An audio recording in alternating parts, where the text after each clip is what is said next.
Sabudana Khichidi, which is a dish that you usually eat for breakfast, and it has potatoes and peanuts in it.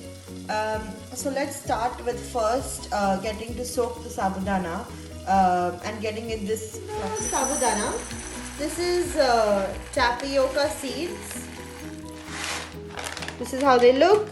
They're really small. Yeah. And then this is run through water, and then you soak them overnight. A few peanuts and roasted them. Manish is still roasting them. Yeah. And then we will take out the skins of them and blend it out. Roasted these peanuts, and now we're just taking off its shells. So we can grind this into a kind of coarse powder. Doesn't have to be very fine. It can be a little coarse. We have the final cleaned up groundnuts, and we're going to grind it into a coarse paste now.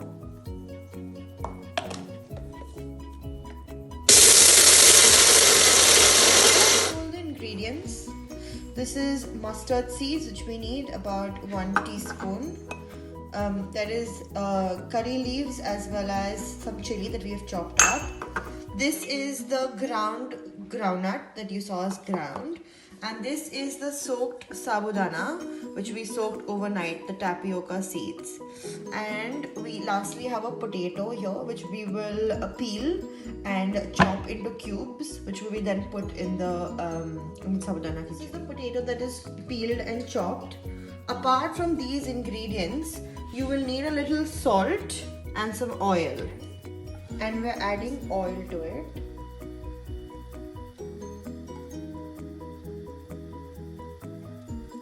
Just about a tablespoon. Heated oil, we are adding in the mustard seeds.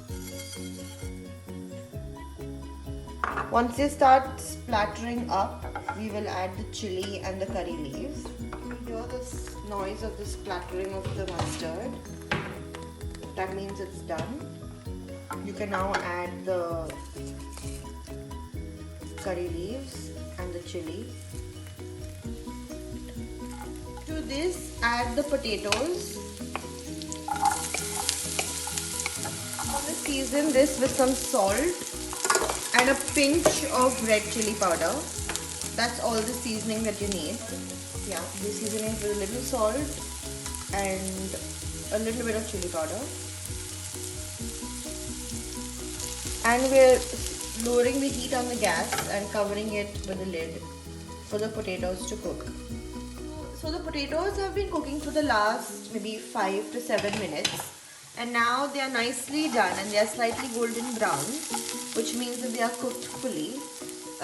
So then we add our soaked sabudana in it.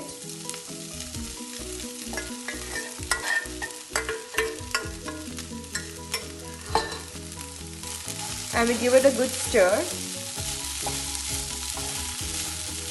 And we've increased the gas for just a little bit because we want them to get nice and fluffy and translucent.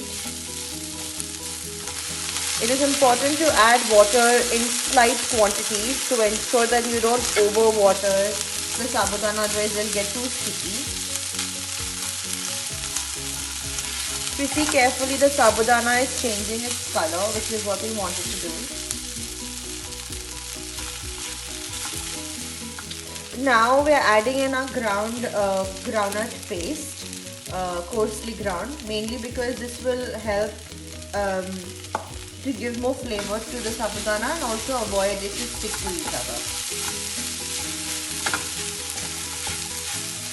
Please stir it quite lightly even as you're going along the process, so that it does not break and remains fluffy. Yeah, it's not sticking to the pan, which is what you can see very well. And all of the sabudanas is almost turned translucent, except for a couple. This is why we're still stirring it. The final sabudana khichidi, we're going to just like garnish it with a little bit of coriander.